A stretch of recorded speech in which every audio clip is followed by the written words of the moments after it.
look at around the league as you're studying and say, we're going to have to run through them? Celtics. No one in the West? Nah, I'm fine in the West. Y'all know what I'm on. I'm living wild.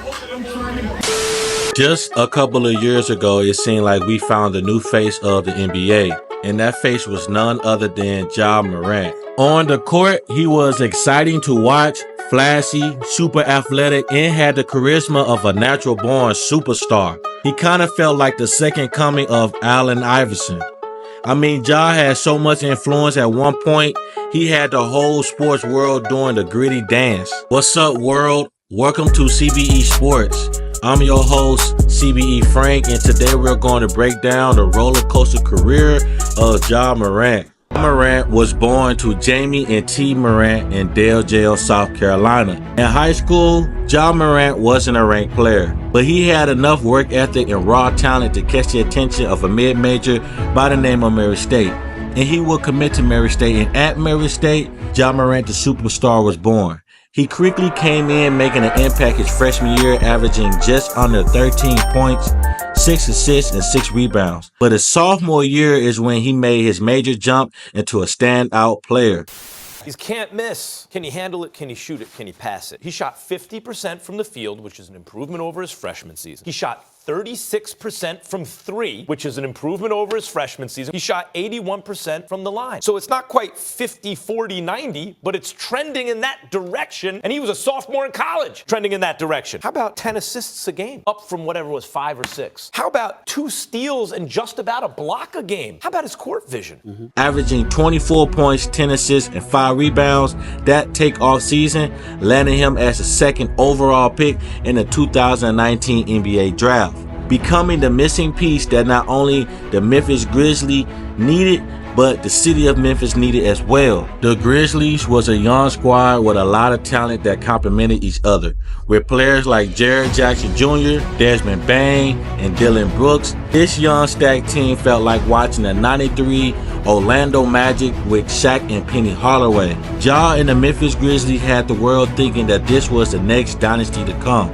They had a young core team that actually liked each other and was not willing to back down to any other team in the league. Then came March 4th, 2023, where Ja Morant was seen brandishing a handgun at a Colorado nightclub just hours after the loss to the Denver Nuggets. Shortly after, the NBA will launch an investigation involving the incident, which led to the NBA suspending Ja Morant for 8 games, which wasn't that harsh of a punishment and didn't really stir the NBA or sports world.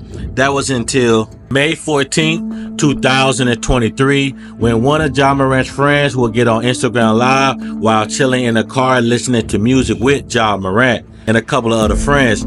Ja Morant will be seen looking at the camera, singing along to an NBA Youngboy song when his friend will shortly pan the phone away, then back towards Ja Morant, where Ja Morant will be seen holding a handgun next to his face. The screen recording from this live would go viral.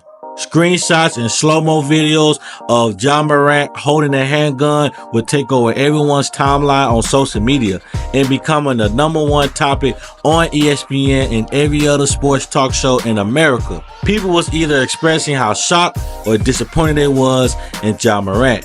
And this time, the NBA will crack down even harder and give the Memphis Grizzlies franchise player will be suspended for 25 games by the NBA. People felt like Ja Morant was trying to put on a gangster image when he wasn't playing basketball. First of all, you're not a thug. You're not a criminal. You're not a crook. You a guy make $200 million to dribble a stupid basketball. In my honest opinion, I think Ja Morant was just simply moving reckless and didn't fully understand the magnitude of his lightness. I believe if Ja Morant had never made it to the NBA and was just chilling with his friends somewhere back home, he would have probably made the same video. What he did wasn't illegal, but it did give off the wrong image and impression.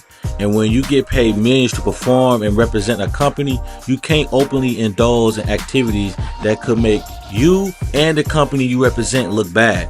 In this case, the NBA. Fast forward 2 seasons later, 2025, Ja Morant's popularity and influence hasn't bounced back. I mean, Ja is still a superstar and a franchise player. when he's not injured. But it seems like the hype Ja once had still hasn't came back. Instead, it feels like Ja's career has been nothing more but controversy ever since. The way it feels, it's almost like he's willing to accept the villain role now.